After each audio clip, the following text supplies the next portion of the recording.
Morning. Today is Friday, April 18th, Erev Shabbat, Parshat Mitzorah, Erev Shabbat Hagadol.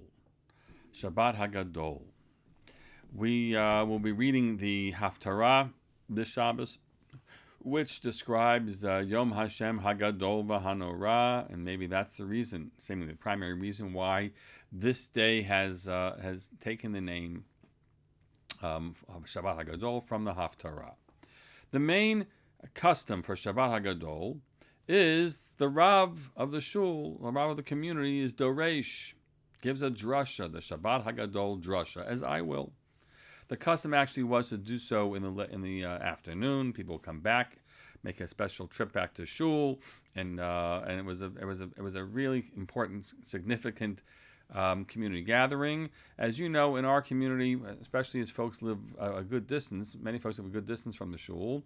I deliver the Shabbat Hagadol drashah in the morning after Musaf. And I want to share with you two opinions about what the Shabbat Hagadol drashah is. The first is from is based on the Gemara, which says that Sholim V'Dorshin B'Hilchos HaChag, we are supposed to start reviewing in every way and ask questions about all the rules of the Chag already Shloshim Yom Kodem HaChag, 30 days beforehand. You have a month of time to learn the rules of the Chag. So in Purim, one should have already begun to study Hilchos Pesach. And the minhag was for the Rav to give the drashah on the Shabbat prior to Pesach so that people could learn all the important halachas about what they need to do to remove chametz and to kasher their vessels and the like. That's what the Mishnah Berurah says. And so on a year, especially when Pesach falls on a Saturday night, even though that Shabbat, Erev Pesach Shabbat, is Shabbat Hagadol, the Mishnah Berurah says the custom is for the rabbi to give the drashah a week prior. The Aruch HaShulchan disagrees. He says you don't, in that situation, no, you don't have to do that at all. And he actually references the teaching of the Alter Rebbe in his Shulchan Aruch. The Alter Rebbe comments that, look, the role of the rabbi's teaching at the Shabbat Hagadol drashah has changed. In earlier times, people learned from the teachers. People learned their rules from the rabbi who would give the class on the matter. But these days, he says, people learn mitoch svarim, velo mitoch or sofrim. Right? People learn to play on the words. Right? People learn from the books and not from the rabbis and their teaching. That's not what people are doing. People aren't going to learn the details of halachic questions of kashering and the like from the rabbi, and that's not what the rabbi's job is to do.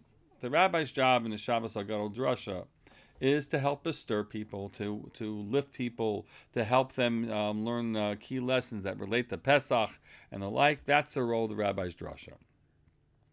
So as you know, I've been, I've sent out, and I do every year, send out a very long and detailed description of how you kosher your home, which I hope you're already ready to do.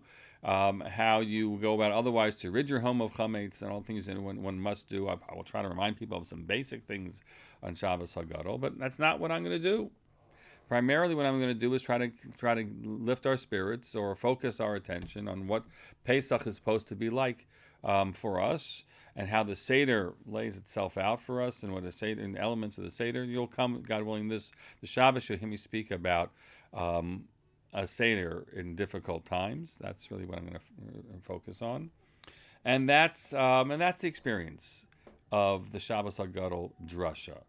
I think that there might be some rabbis who still teach the details of Hilchos Pesach in person, but that doesn't happen usually on Shabbos Hagadol. It happens on some Wednesday night, a week and a half before Pesach. They'll do that, or as I said, many rabbis are just distributing the material, and people can read and follow for what they need, and they can obviously call with any shilas, with any questions that they might have. But rabbis will use this time really as a gathering of community to reflect and to inspire one another towards the meaningful experience of Pesach that awaits us. So I invite you to please come to Shul Shabbat morning, and hope and pray that all of us will take inspiration from being together for that, and the words that I hopefully will share to create a powerful and meaningful Pesach ahead. Wishing you all a Shabbat Shalom.